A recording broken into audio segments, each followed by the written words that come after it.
Assalamualaikum warahmatullahi wabarakatuh. Mata 4 kali ini berada di kantor pengurus cabang Nahdlatul Ulama atau PCNU Kota Bekasi. Nah, kita coba nanti ngebahas tentang NU nih.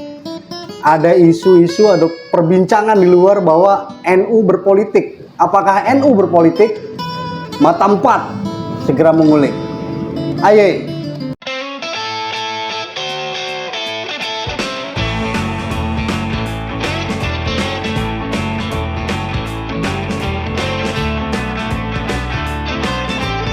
Oke, ini kita bersama dengan Ketua PCNU Kota Bekasi, Ustadz Ainurdin. Nah, ini kan PCNU Kota Bekasi pengurusnya baru nih ya. Baik. Baru dilantik, baru dikukuhkan. Nah, ini apa nih rencana NU dan coba ceritain dikit tentang NU, proses-prosesnya Ketua. Baik, Assalamualaikum warahmatullahi wabarakatuh. Terima kasih atas berkenannya untuk menyambangi kantor kami. Betul bahwa kami pengurus baru PCNU Kota Bekasi masa khidmat 2024-2029 bersama Rois Syuriah. Saya Ketua Tanfidiyah. Ketua Tanfidiyah itu eksekutif. Jadi kalau negara itu ada kepala negara, kepala pemerintahan. Nah, saya itu kepala eksekutifnya, kepala pemerintahan. Di NU disebutnya ketua, ada kepala negara kalau di negara itu. Nah, kalau di NU itu ada pimpinan tertinggi namanya Rois Syuriah. Nah, Rois Syuriah. Saya bersama Kiai Haji Abu Bakar Rahjis, beliau pimpinan Pondok Pesantren Mahasina sebagai Rois, dan saya diamanahi tugas untuk menjadi ketua PCNU Kota Bekasi masa khidmat 2024-2029. 2024-2029. Betul, dan kami baru ya 5 tahun. Dan betul, kami baru dilantik itu beberapa minggu lalu. Tepatnya 27 Juli di Pondok Pesantren Mahasina, pelantikan seluruh lapisan pengurus. Nah, ini kan ada isu nih ya. Nah, perbincangan di luar tentang NU berpolitik. Tapi nanti dulu sebelum kita bahas tentang politik, nah kita lanjutin dulu tentang pengurus baru nih. Ini karena memang pengurus baru kan masih fresh nih ya. Baik. Nah, rencananya kerjanya nih NU nih kemarin tuh ngapain aja sih gitu kan? Dan apa yang akan dikerjakan NU ini? Baik, NU itu adalah badan hukumnya perkumpulan. Perkumpulan. Kalau bahasa di luar itu namanya organisasi. Yes. Perkumpulan di bidang keagamaan, sosial, kemasyarakatan. Itu NU. Spirit NU dulu lahir sesungguhnya dari ulama-ulama pesantren. Ulama-ulama pesantren yang berhaluan Islam Ahlus Sunnah wal Jamaah, lalu kemudian mereka bersatu menamakan diri NU. Dalam perjalanannya, meski di NU itu di bidang keagamaan, pada akhirnya karena pada saat itu situasi menghendaki atau situasi memang masa kemerdekaan ya, merebut kemerdekaan. Ya akhirnya pada saat itu ya NU hadir dan terlibat dalam proses merebut kemerdekaan itu. Sehingga kalau dalam istilah lain itu ya baik dalam peran di pergerakan di masyarakat maupun di lembaga formal seperti konstituante, ya pada saat itu NU hadir di situ. Tetapi secara prinsip sebetulnya bahwa NU itu ya lembaga yang concern atau perkumpulan yang concern di bidang keagamaan, sosial, kemasyarakatan. Keagamaan, sosial, kemasyarakatan. Lebih banyak keagamaan dan sosialnya ya. Sosial kemasyarakatan, betul. Dalam perjalanan memang, kalaupun tadi bicara politik misalnya, memang NU pernah menjadi partai politik. NU pernah berfusi pada saat itu dalam salah satu partai politik. Tapi NU pada akhirnya yang kita kenal khitoh gitu. Khitoh, nah artinya bagaimana pada saat itu para ulama-ulama NU memilih NU bukan partai politik, dan NU juga tidak menjadi bagian dari partai politik. NU keluar dan concern kembali kepada core awal, kepada track awal sebagai organisasi sosial keagamaan, organisasi keagamaan sosial kemasyarakatan. Berarti artinya, nah ini memang kan jadi pembahasan juga karena Betul. memang NU organisasi tertua juga ya. Terbesar Terbesar kalau ya. tertua masih ada organisasi lain yang salah satu secara tertuanya usia, lah ya. betul. Salah satu Kita terbesar 1926 betul. 1926. Ini kan kalau misalnya mengikuti politik atau terlibat kontrak politik itu kan bikin berpikir juga nih. Betul. Salah satu paslon misalnya kan. Iya, Nah, iya. ini ada nggak kontrak-kontrak politik untuk NU ke salah satu paslon? Mungkin kalau saya kembali tarik ke belakang, ketika reformasi pada saat itu lahir banyak partai-partai politik. NU pada saat itu secara formal memang pernah membuat tim yang khusus merumuskan berdirinya partai politik sebagai saluran politik warga NU yang kita ketahui hari ini PKB gitu. PKB. Nah, artinya bahwa baik secara histori maupun secara ideologi, PKB memang terlahir dari rahim NU dan bahkan lahir dari rapat resmi, melalui tim resmi lahir NU. Sehingga sejak saat itu sebetulnya bagi kelompok NU atau warga NU atau pengurus NU yang concern di bidang politik, ya banyak yang di PKB. Sehingga NU sendiri tetap concern dan konsisten di kegiatan-kegiatan keagamaan sosial kemasyarakatan. Meskipun kalau boleh dibilang bahwa PKB dilahirkan dari NU, ya tidak menutup juga, dan ini fakta bahwa warga NU juga banyak di partai-partai lain selain di PKB. Itu Artinya fakta yang semua bisa partai kita, bisa gabung ke NU ya, bisa jadi orang NU. betul. Meski itu tadi bahwa secara histori, secara ideologi memang NU secara formal pernah melahirkan partai yang namanya PKB. Pun termasuk hari ini ketika bicara pilkada, NU memang berkepentingan dengan pilkada. NU berkepentingan sebagai perkumpulan dengan jamaah terbesar. NU memang berkepentingan dengan pilkada, bagaimana agar momentum 5 tahunan ini lahir pemimpin yang memberikan kemaslahatan bagi umat. Tetapi tentu saja barangkali berbeda dengan partai politik. Kalau sistem demokrasi yang kita pilih dan pilarnya adalah partai politik, maka ya pihak-pihak terkait dengan pilkada ya partai politik, syarat dukungan dan segala macam, dan NU tidak masuk di situ.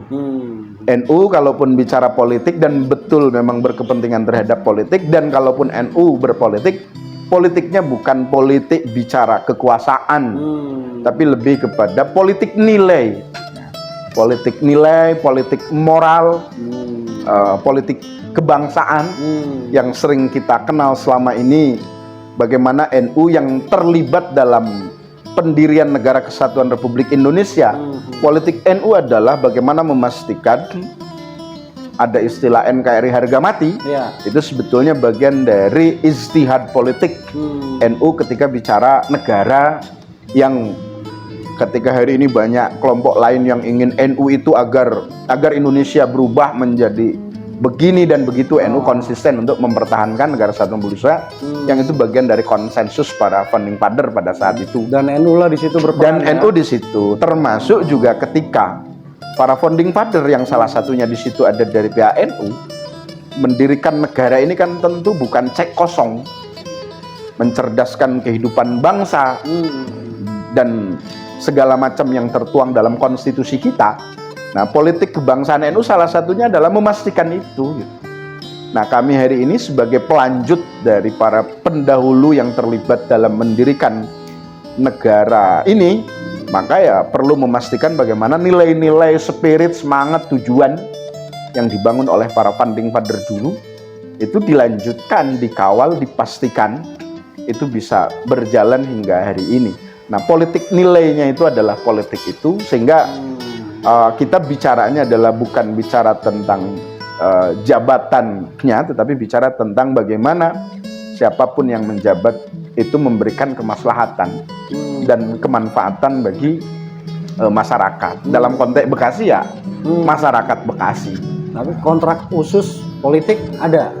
Kontrak politik ya lagi-lagi kita bukan partai politik. Oh siap. Nah, kita bukan partai politik dan itu kan sudah bicara praktis kan gitu kan. Ya kalau kontrak nilai semangat bahwa kami misalnya sangat support dengan orang-orang yang punya nilai, punya semangat, dan kita tahu punya track record memastikan kemaslahatan, ya tentu barangkali ya kontraknya kontrak moral lah ya. Artinya kontrak nilai lah. Di Pilkada tahun 2024 adalah salah satu paslon yang potensi untuk bagus lah jadi wali kota, ada ya. Dari secara kelembagaan NU tidak berpolitik, tetapi bicara orang per orang. Ya. Karena bagaimanapun kita sebagai warga negara Indonesia, warga Bekasi punya hak untuk menentukan pilihan kan gitu kan. Betul. Secara pribadi-pribadi, saya sebagai ketua PCNU pada saat yang sama, saya sebagai ketua PCNU yang secara kelembagaan PCNU bukan organisasi politik, tapi saya sebagai pribadi dan warga Bekasi yang punya hak pilih gitu untuk menentukan. Ya tentu saja sebagai pribadi-pribadi, yang pribadi-pribadi itu bukan hanya saya kan tentu saja. Pribadi-pribadi yang lain tentu punya parameter, punya ukuran yang tentu saja apa yang diperjuangkan di NU itu menjadi inspirasi nilai-nilai yang akan dituangkan dalam pilihan pribadi-pribadi itu. Tapi secara kelembagaan tentu tidak. Karena berpengaruh 5 tahun ke depan nanti ya nasib kota Bekasi. Betul, tetapi lagi-lagi itu tadi. Secara personal pasti, secara kelembagaan. Secara pribadi pasti punya pilihan. Pasti punya pilihan. Secara lembaga. Secara kelembagaan netral. Kita konsisten. Kita konsisten NU sebagai lembaga keagamaan. Siap. Nah ini balik ke pengurusan baru nih ketua. Sebelumnya kan Kang Ai sekretaris ya di sini. Betul, sekretaris. Dan juga pengurus di MUI ya. Betul. Nah ini sibuk nih, padat, dan ternyata di balik itu semua profesinya adalah seorang pengacara. Iya. Gitu ya. Ini rasanya gimana sih? Ini jadi ketua NU nih tahun 2024 nih gitu kan? Dan mau dibawa kemana nih NU nih gitu kan? Yang pertama kita sebagai pengurus. Berarti kan tugasnya ngurusin. Ini ya namanya ya pelayan lah kan gitu kan. Ya saya sederhanakan bahwa sebetulnya ya jabatan apapun dulu saya sebagai sekretaris, kemudian sekarang saya sebagai ketua, ya pada akhirnya sebetulnya ya tidak ada yang berubah. Sama-sama saya mencoba untuk menjadi pelayan melalui Nahdlatul Ulama. Dimanapun, termasuk tadi di MUI. Ya di MUI saya hanya sekedar ngawal para kiai-kiai saja sebetulnya. Dan itu pun ya bagian dari melayani masyarakat. Pun termasuk di profesi ya sebetulnya ada benang merah di mana di situ memberikan pelayanan atau kaitan ya. Ya bagian dari bagaimana melayani umat lah, melayani masyarakat, melayani umat, melayani masyarakat. Dan tentu kalau bicara ya semakin sekarang jadi ketua ya berarti kan tanggung jawab pelayanannya menjadi lebih besar itu aja.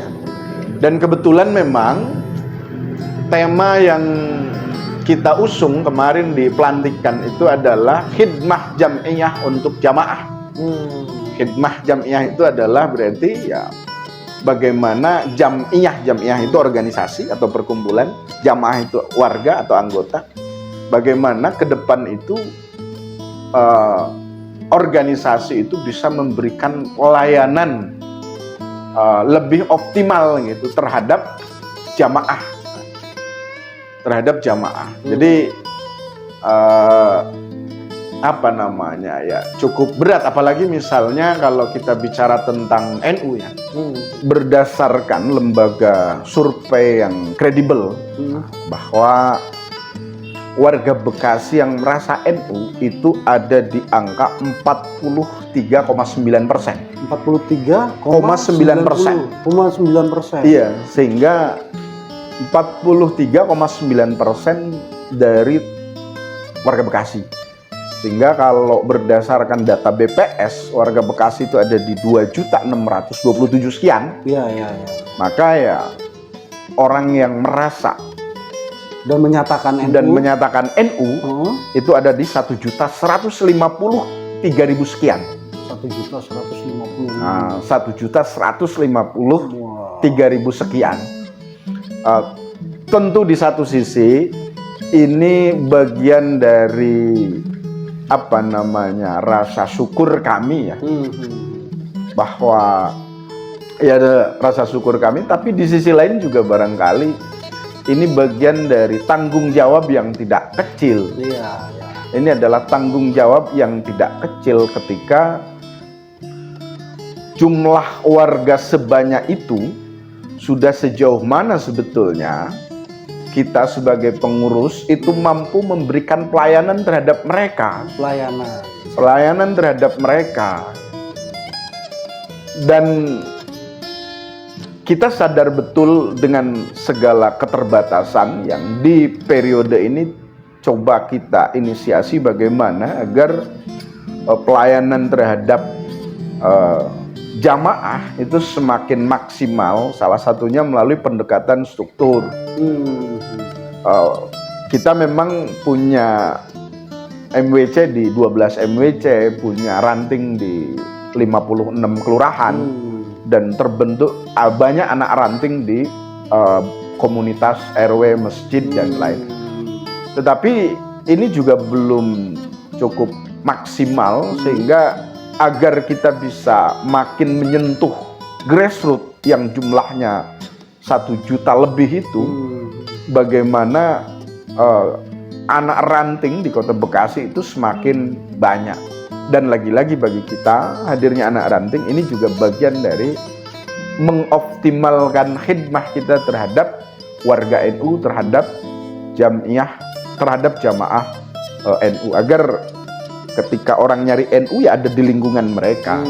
Deket lah ya, tingkat RW aja ada. RW, nah, itu menjadi PR kita, bagaimana penguatan struktur untuk optimalisasi khidmat kita terhadap jamaah. Lalu yang kedua, dengan jamaah yang begitu banyak ini, tentu juga kami menjadi makin memandang perlu untuk kami hadir dalam persoalan-persoalan jamaah.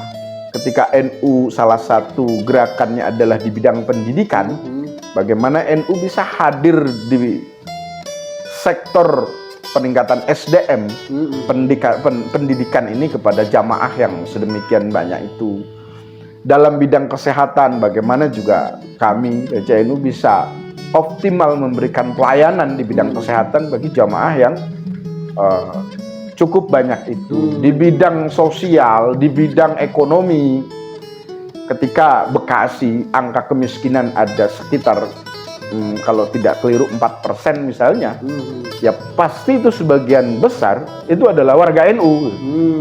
Itu adalah warga NU. Maka ini juga menjadi tantangan bagi kami di Nahdlatul Ulama untuk hadir memberikan pelayanan kepada masyarakat, itu termasuk salah satunya juga di bidang ekonomi tentu saja. Tapi kami sadar betul sebagai masyarakat sipil ya, yang berbeda kalau pemerintah atau negara itu punya sumber daya, pendanaan dan segala macam. Ya tentu ini adalah keterbatasan kami, dan tentu menjadi penting bagi NU untuk bisa melakukan kolaborasi dengan pihak-pihak, termasuk dalam hal ini pemerintah. Luar biasa. Mudah-mudahan PCNU Kota Bekasi semakin berkembang gitu kan, dan program-programnya ditunggu di masyarakat ya, supaya masyarakat merasakan lah ya. Terima kasih banyak Ketua. Terima kasih. Semoga sukses. Amin, amin, amin. Oke, Mata 4 sudah membeberkan ya bahwa NU secara lembaga tidak berpolitik kontrak atau politik praktis secara langsung ya. namun nilai-nilainya tetap ada kepentingan politik yang berhubungan dengan 5 tahun ke depan. Siapa pemimpinnya itu bergantung juga gitu ya. Terima kasih, Mata 4 akan mengulik yang lebih dalam tentang PCNU nantinya. Banyak yang akan kita bahas. Terima kasih Ketua. Makasih. Assalamualaikum. Assalamualaikum warahmatullahi wabarakatuh. Mata 4.